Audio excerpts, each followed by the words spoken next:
Hi guys, it's Jin and Sol. So YouTube has actually decided to recommend my previous video about how to choose pencil skirts if you have shorter legs or hip dips to a bunch of people, and I've noticed I've gained some subscribers. So if you are one of those new subscribers, then welcome to the channel. Today, I'm going to continue on the theme and I'm going to be teaching you how to pick out pants if you have shorter legs or hip dips, or if you just carry more weight around your lower body. For reasons I've explained in a previous video, I don't really buy jeans anymore, so I'm going to be focusing on slacks for most of the video, but all of these tips should also be applicable to jeans. Most people who have shorter legs or carry more weight around their lower body tend to have longer torsos and a thinner upper body. I know this because this is exactly my body type. And hip dips can actually be on both short and long torsoed people, except I feel like it's a little bit more prominent on long torsoed people just because it's gotta be spread out over a larger area of your body. So what you want to do if you have one of these body types is you want to do two things. First, you want to try to hike your waistline up so that your proportions are more balanced. And second, you want to emphasize your thinner upper body compared to the rest of your body. So vertical proportions are easy. You just go with high-waisted bottoms anytime you can. And your waistband should sit right at the natural waist, which is the smallest part of your waist. You can't really go a lot higher than that unless you're wearing like suspenders, which is like a particular look. You don't want to wear it all the time, obviously. And you don't really want to go significantly lower than your natural waist either, because what's the point then? You're not pushing your waistline up. I do recommend having about a 2-inch difference between your waist size and the waistband of your pants so that you have some room to breathe. That means since my waist is usually about 24 inches, I usually go with pants size 26. If you want to learn more about how to fit your clothes correctly, I do recommend checking out my other video about that. Horizontal proportions are a little harder because that's where you have all these different cuts of pants come into play. And there are two things to consider. First is obviously emphasizing your natural waist, the smallest part of your waist, and your upper body in general. So generally around your waist and rib cage. And the second part is if you are watching this video, you probably have most of your weight around your hips and thighs, and those parts look bigger compared to the rest of your body. So you want to balance that part out. Some people carry weight around their thighs and not calves, and other people have bulk around both thighs and calves. So if you have bulk around your thighs and not calves, then you want to make sure those are kind of similarly sized to each other so that your silhouette flows better. On the other hand, if you carry bulk on both your thighs and calves, which is my body type, by the way, then you want to try to make your calves look as long and slim as possible. So now let me show you some of the types of pants that I have, which I think work well. So the first type of pants that I have here is the classic high-waisted menswear inspired wide leg trousers with front pleats. So that was a mouthful, but this has been a popular silhouette for a few years now, and they are really versatile.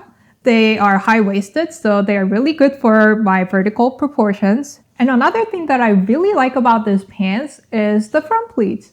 So the waistband is snug against my natural waist, and the front pleats give a lot of volume around my hips.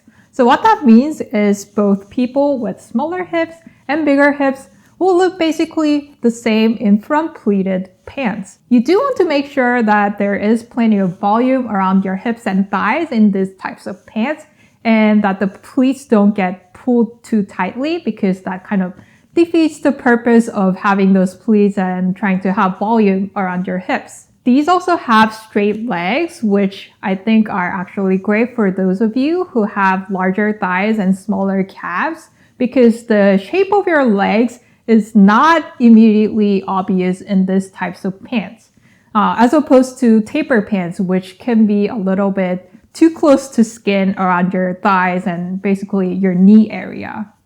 As for length, both full length and even slightly longer than full length pants are really popular right now.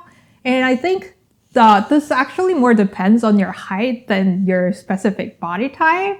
I'm only about 5'3", so I don't like to break up my leg length by having my pants bunch up around my feet, but I've seen a lot of taller people look awesome in slightly too long pant legs, even though they have larger hips. My next point about these front pleated pants is that you also want to choose the fabric carefully so that you can preserve the volume around your hips, basically.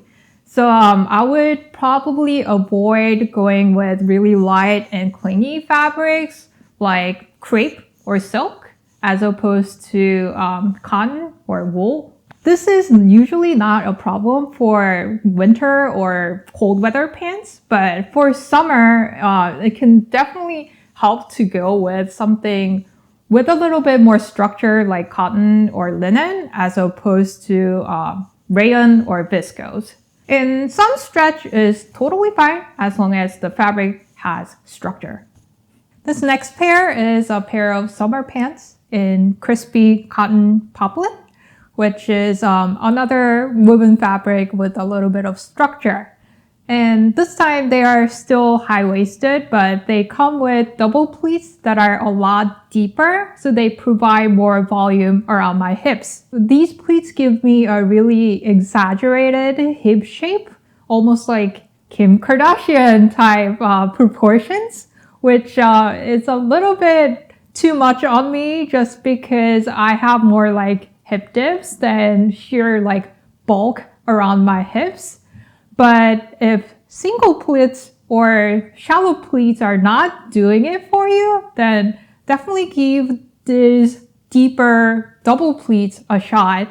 Another thing to note is that these pants are tapered, so this leg silhouette is better for people like me who have bulk on both their thighs and their calves, because they give the illusion of having slimmer calves compared to your thighs.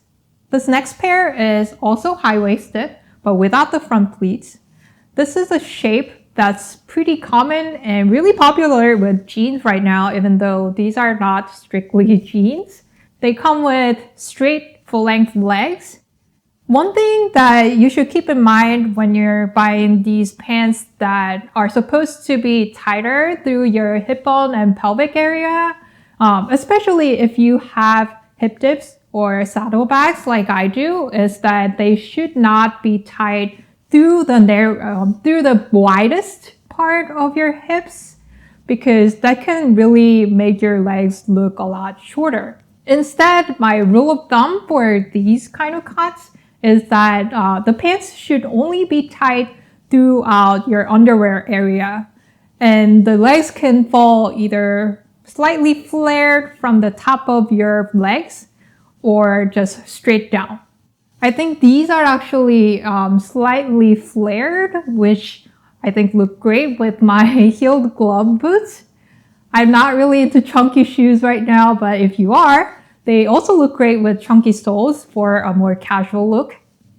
This is the last pair, and actually the only pair that's not wide leg. These are actually cropped flares, which I think are a great alternative to skinny jeans. They are still high-waisted up to my belly button, but they are fitted through my hips and thighs, which is actually okay this time because the flare at the bottom of the pants can counteract the diamond shape of your hips.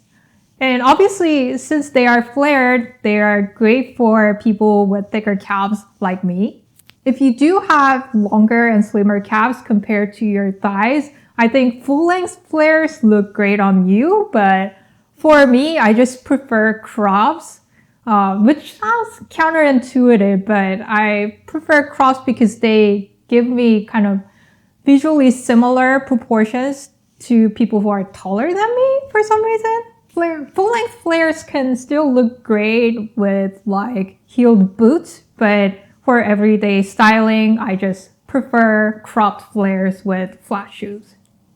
And that was the primer to pants for people with short legs, hip dips, or just more weight around their lower bodies. And as always with these body type videos, I am not saying these features look inherently bad or even that you should strive to hide these features of your body all the time. And I certainly don't think my body looks bad at all. This guide is just for those times you want to look a certain way. Thanks for watching through the end. Let me know in the comments what you thought. And don't forget to subscribe if you want to see more content like this. I will see you in my next video. Bye!